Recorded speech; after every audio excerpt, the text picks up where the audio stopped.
ABP 24 news पर वक्त हो गया है फास्ट से भी फास्ट खबरों का। प्रधानमंत्री ने अर्जुन मेन बैटल टैंक को सौंपते हुए कहा, मुझे इस टैंक को सौंपते हुए बहुत गर्व महसूस हो रहा है। ये स्वदेशी गोला बारूद का भी इस्तेमाल करता है। तमिलनाडु पहले ही भारत का ऑटोमोबाइल निर्माण का हब है। अब तमिलनाडु को भारत के टैंक निर्माण के हब के रूप में विकसित होते हुए देख रहा हूं। प्रधानमंत्री ने आंध्र प्रदेश के कर्नूल जिले में हुए सड़क हादसे पर दुख जताया और घायलों के जल्द ठीक होने की कामना की। राहुल गांधी की ट्रैक्टर रैली पर भाजपा नेता मुख्तार अब्बास नकवी ने कहा, कांग्रेस की सोच 1% भी किसानों के हित में नहीं है।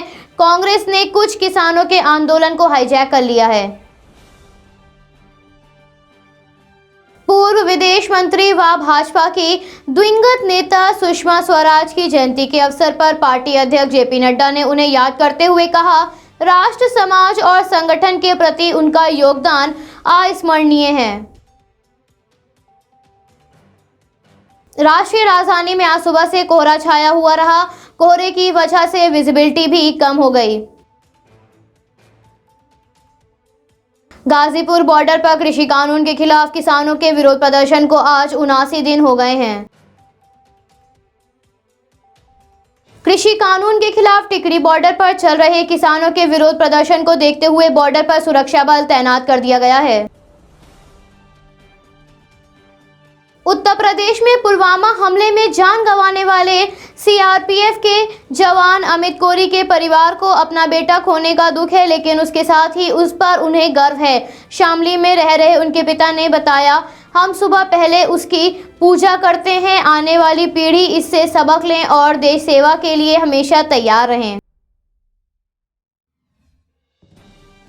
उत्तर प्रदेश की योगी सरकार ने बड़ा फैसला लेते हुए लॉकडाउन का उल्लंघन करने पर दर्ज किए गए मुकदमों को रद्द करने का आदेश दिया है। आपको बता दें, पहले सिर्फ व्यापारियों पर दर्ज किए गए मुकदमे रद्द किए गए थे। उत्तर प्रदेश के बीएड कॉलेजों का नया सत्र 2 अगस्त से शुरू होगा। लखनऊ विश्वविद्यालय द्वारा आयोजित बीएड संयुक्त प्रवेश परीक्षा के लिए शासनादेश जारी कर दिया गया है। उत्तर प्रदेश के सोनभद्र जिले में रविवार की सुबह करीब 7 बजे साइकिल से कोचिंग पढ़ने जा रही एक छात्रा की ट्रक से कुचलकर मौत हो गई। घटना से आक्रोशित लोगों ने वाराणसी शक्तिनगर मार्ग को जाम कर दिया है।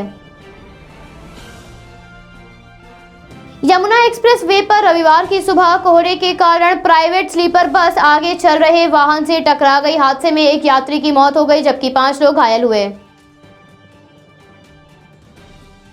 उत्तर प्रदेश कांग्रेस कमेटी घोषणा पत्र कमेटी की बैठक प्रदेश कांग्रेस मुख्यालय में पूर्व केंद्रीय मंत्री सलमान कुरैशी के नेतृत्व में हुई। अमेठी के रहने वाले पूर्व मंत्री गायत्री प्रसाद प्रजापति के भतीजे शुभमन प्रजापति की मौत के मामले में जीआरपी ने हत्या का केस दर्ज किया है।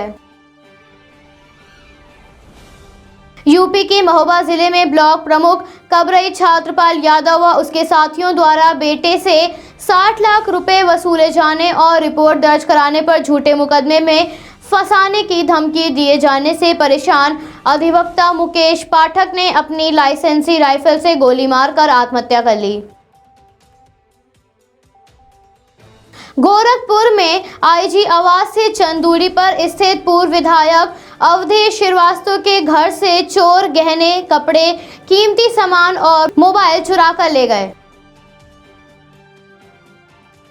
धूमनगंज के निसमराय में छेड़छाड़ के विरोध में सेना के जवान आशुतोष कुमार सिंह की ईंट पत्थर से हमला कर हत्या कर दी गई। बाघेन, मौलानी और तेंदुआ नंदा को लखनऊ प्राणी उद्यान से गोरखपुर चिड़ियाघर लाया गया है। इसके साथ ही सेही, घड़ियाल और 7 कछुए भी लाए गए हैं। सभी को चिड़ियाघर में बने उनके बाड़ों में क्वारंटाइन किया गया है। उत्तराखंड में आई बाढ़ में सरकार ने बताया अभी तक कुल 40 शव बरामद हुए हैं और 134 लोग लापता हैं। पंजाब में आज स्थानीय निकाय चुनाव के मतदान चल रहे हैं। अमृतसर में मतदान केंद्र पर वोट डालने के लिए लोगों में जागरूकता दिखाई दे रही है। भारतीय जनता पार्टी के नेता बाबू मास्टर पर कुछ अज्ञात व्यक्तियों ने हमला कर दिया, जिससे वो घायल हो गए। इस हमले में उनकी गाड़ी भी क्षतिग्रस्त हुई है।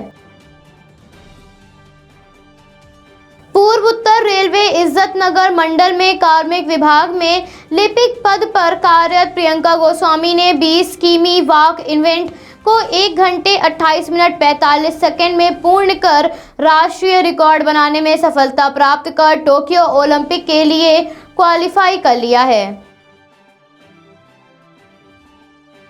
गोवा में पणजी में कार्निवल फेस्टिवल के दौरान अलग अलग थीम पर झांकियां निकाली गईं। इस अवसर पर झांकियों को देखने के लिए बड़ी संख्या में लोगों की भीड़ उमड़ी। बसपा ने लोकसभा में जम्मू कश्मीर पुनर्गठन विधेयक का समर्थन किया।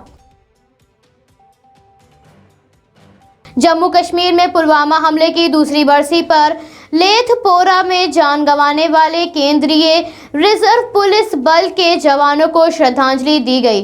Bureau report AVP 24 news Lucknow.